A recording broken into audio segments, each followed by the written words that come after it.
We were here with the leaders of Kiambu, representing all the sub-counties, basically to come and learn from the professors who are here behind us, Professor Odur and these other professors, to learn how we can improve our farming through adopting and embracing the new scientific method of farming, and also understand this GMO that has been being discussed in this country, which most Kenyans do not know, and we mention and discuss things we really don't know.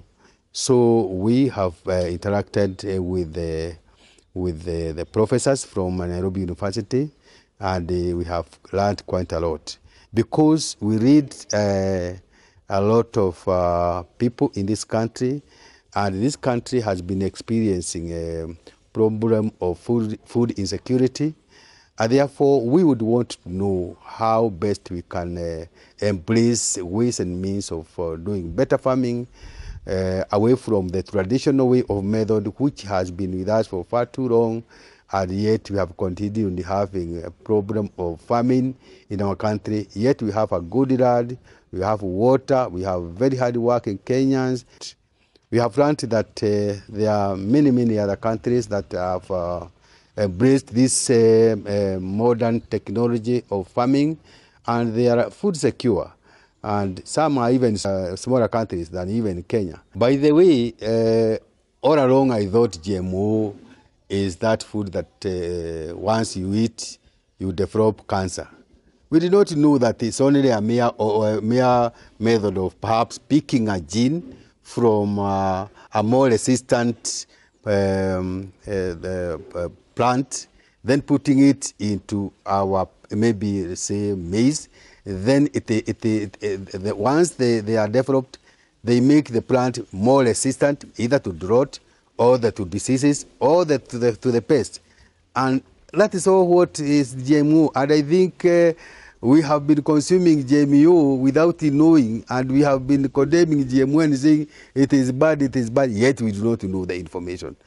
Today we have learned that GMO food is not about poison or anything that you eat and it harm your body. No, it is good food that is only modified in a way that is able to resist diseases, to resist pests, or even to grow much faster and even produce much more. We have been living in a myth that GMO is actually an animal, which we could not be able to describe. And we have now the information that GMO is actually there to make us food sufficient, and it has no harm. And we as Clergy, we are the people who are dealing with the little lowly placed people who are in need of food. Yet we handle these issues every day, and it becomes a challenge. Now we all agree that the world is changing, technology is changing, way of doing things are changing. But it is like we were made to believe that GMO is very bad simply because somebody somewhere wants to take advantage of our ignorance. And you know, information is power. We are more powerful today than we were when we came here. Now we will be able to actually preach this gospel to the others, and we really appreciate telling our people that GMO is safe. We have been taken through these steps.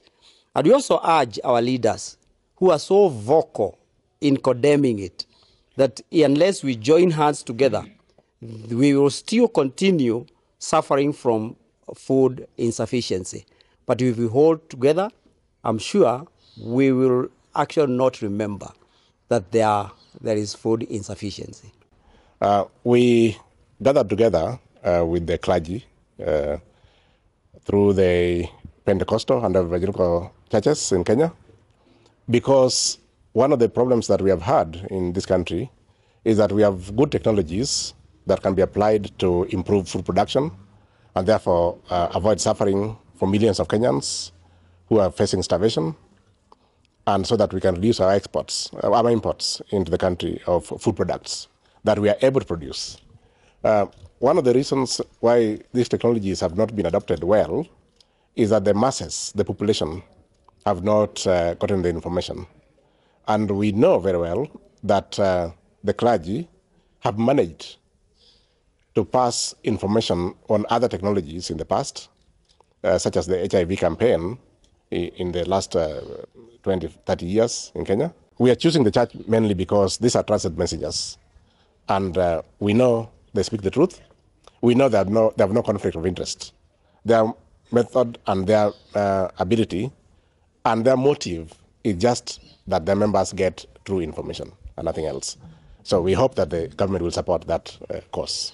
For a long time, the discussions around this new technology and GMO in particular has been confined to politicians, to lawyers, to judges, to students, but all those are familiar population and community. The most critical bit that we never thought about is the clergy, because that then speaks to socioeconomics. It has nothing to do with science, because like we have had, these are people who have the ability to actually convince you on matters that you were promised and you can't touch. And therefore, they have a very unique place in our society. They speak to socioeconomic things, they speak to socialization, they speak to belief and faith. That is an area that many of us professors and all those scientists are weak in. We have had free discussion. They have also, given us areas that we need to do and strengthen. And from where I sit, I think we need to pick this forward and ask the government to support a lot more of these such discussions for GMO and any other technology, including AIs that are coming in. These are constituency that is important and must be taken seriously because they deserve that.